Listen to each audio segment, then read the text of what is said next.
a DIEHL, and I have from the beginning. I said I'm all in with Geoff DIEHL. It's been a labor of love, not just for the last year and a half. This has been, for me, 12 years of running for office for the first time, trying to figure out what was going on in Massachusetts politically, and figuring out we had to clean house within our own Republican Party. It's kind of crazy, right? Yep. But it's been a We the People movement that's been building for a long time. Scott Brown started it back in 2010. He showed us the way.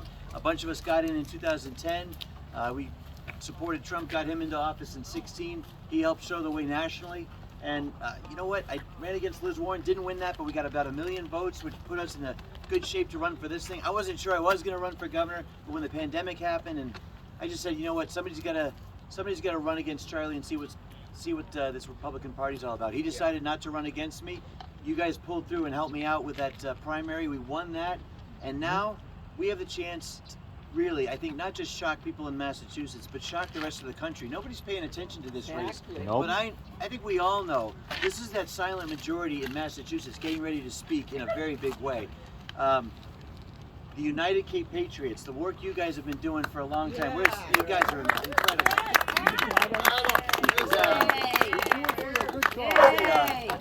The United Cape Patriots. I remember, I think one of the first big events on the Cape I went to, Don Bolduc was on the back of that truck, and I was up there talking with him and everything, and I'd never met him before. Look where we are now. He's running for U.S. Senate as a candidate. He's going to win that race in New Hampshire, and we're going to win this one here in Massachusetts. So the New England is turning red, slowly but surely.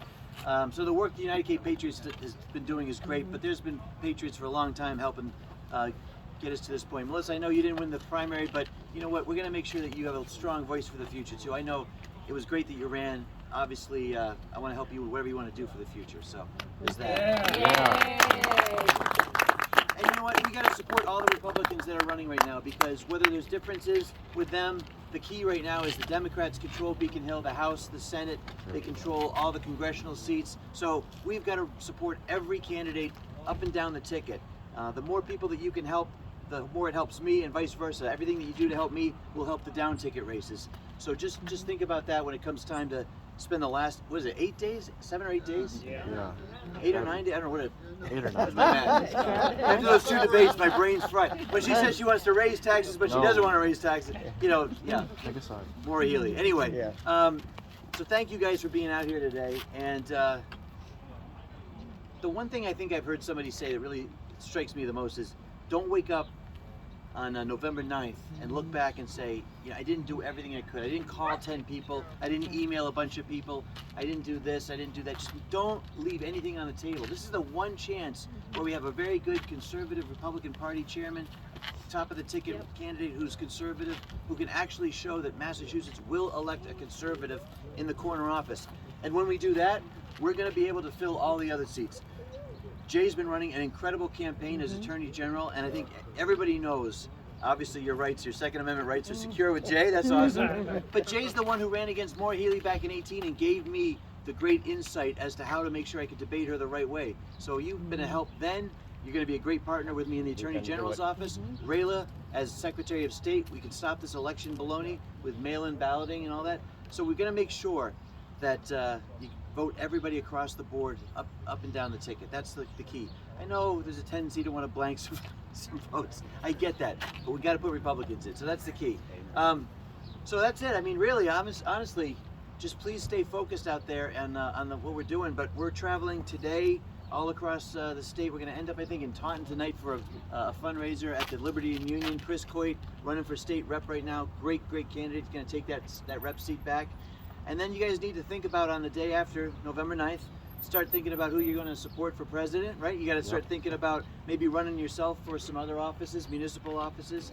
We need select board members. We need, Board of Health. We need all those offices so that you can get the experience and then maybe run for state rep or state senate at some point too. Okay, so it's an important election cycle. I don't think I have to tell you guys. I mean, I'm kind of preaching to the choir here. You know, this red wave is hitting the country in a big way. By the way, how do you like the fact that the polls always show Republicans down everywhere across the country, and magically Carrie Lake now is 11 points ahead. Magically, Bolduc is tied, if not ahead, and Carolyn Levitt up in New Hampshire is tied, if not in the lead. I mean, Right. In Rhode Island, Fung is going to win that congressional seat. So the red wave's hitting all of New England, but somehow Massachusetts is somehow, we're behind. We're way behind. It's baloney. We know it's baloney. And when we get in, we're going to expose the media as being a part of the enemy. Right now, it's not just the Democrats we're running against. It's not just some Republicans. It is also the media that we run against every single day. So we're going to hold everybody accountable. And you're going to get a governor. It's not going to be an easy 4 years. But if we do it right, it's going to be a great 4 years. And if we do it really, really well, we're going to get a great 8 years. So, thank you guys for being out here. Maybe we should just do a big group picture or something like that. Is that all right? Yeah. Geoff, do you know Chris Lozon? Yes. Oh, I'm sorry. Hey, guys. This is my fault. Chris. That's all right. How you We doing? haven't Nice seen to each see other you. in a while. Yeah, exactly. Chris, why did you say something? I'm kind of losing my voice, but You want to use the megaphone? no. Chris Lozon. I'm running for state I'm senate, sorry. Cape and Islands district. So that's Barnstable, the Provincetown, plus the islands. Just wanted to come out here, see Geoff, offer my support. We got to get him in the governor's office. We got to get other Republicans in the legislature, like you said. We need more Republicans up on Beacon Hill to get some of these things done. So why I'm here. That's Steve, hey, X-Man. Sorry. X-Man. Julian Sear, yeah. So Julian Sear is who he's running against. You guys know this. I'm sorry, I'm all over the states. A lot of races I'm trying to keep track of, but Cape and Islands. I mean, again, you got Jesse running a really good congressional campaign. That's going to activate this. Obviously, Jay's been covering this area really well. You know, I've been down numerous times. Alice, thank you for having me at your farm, and it's been great. We've had a great chance to be on the Cape, and what you're doing, I'm sure, is helping. That red wave is going to hit the Cape as well. So Absolutely. The sheriff's race, DA's race, all these things are going to drive the turnout for us. It's been a very active and good candidate cycle for the Cape. I think this is going to be a real turnaround here. So that's good. So obviously, where's your victory party? We'll see. To be determined. We're up at the Boston Harbor Hotel on election night if you guys want to come up for that, and it should be a good time. But obviously, stay local to make sure you celebrate here if you're down here. X-Man, you want to say something? I do. So here we go. Governor. Nice to see you. How you doing? Senator. Sitting state Attorney representative. General. Yep. Governor, Yes, sir. we want to welcome you to Sandwich. Thank you very much. This is Cape Cod's first town. And you said something earlier. I don't know if everyone realizes it. There's 200 elected officials in Massachusetts. 7 million people, 200 state officials. I'm one of them, and I'm very grateful for all of your support. But it's 171 to 29. All right, so it's very hard, as Geoff, Geoff was a state representative. He knows what it's like to fight for us. We need you as governor. It's bigger than even you. We really need you. Now's the time.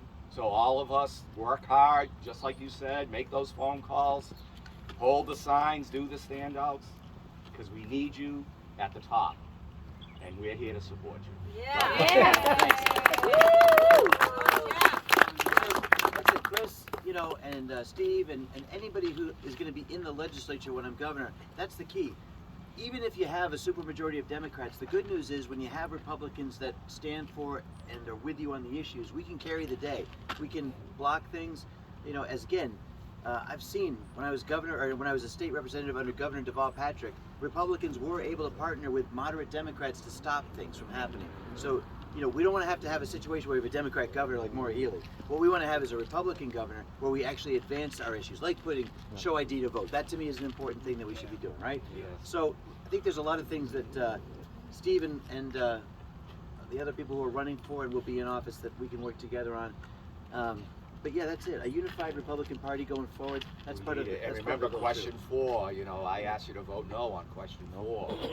The licenses for illegal immigrants, which is called the Family Mobility Act. Right? So they're very good at how they say things. But now it's up to us, thanks to all your hard work. It's up to the people to vote yes or no.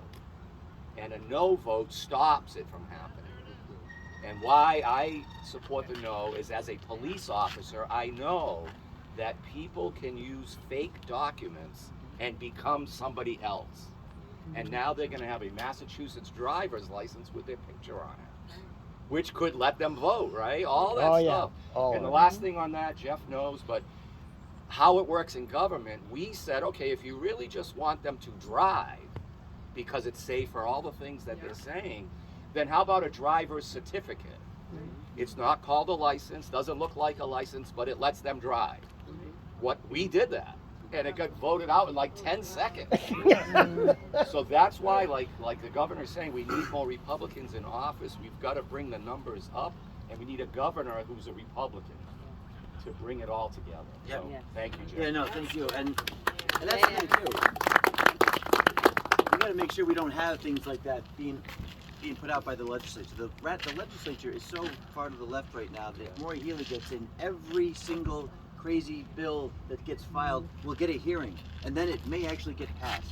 And then you have to do more of these ballot questions just to undo the bad stuff that happened, like that gas tax back in 2014. No way that should have passed, right?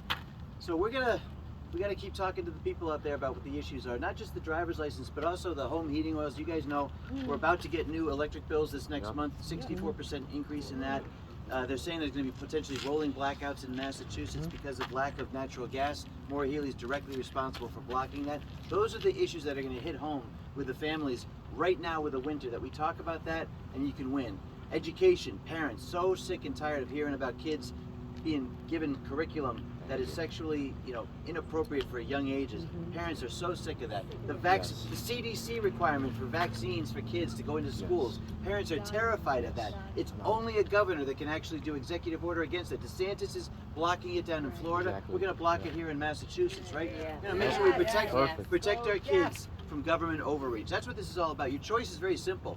A big government person like Maura Healey who thinks, if you watch the debates, every time there was a problem, she said, well, we're going to create a new government commission to do this. We're gonna create I said, and then when home heating oil, well, we'll get a federal bailout. We'll get 50 million, ask the federal government for $50 million. No. We've got 50 million. We got $8 billion right now in excess tax. Why do you want to go to the federal government and have them borrow more money for us? Anyway, the point is that's their solution, just more government.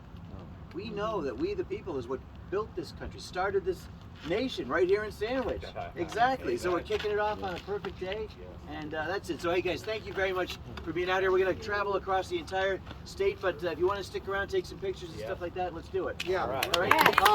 Good luck, huh?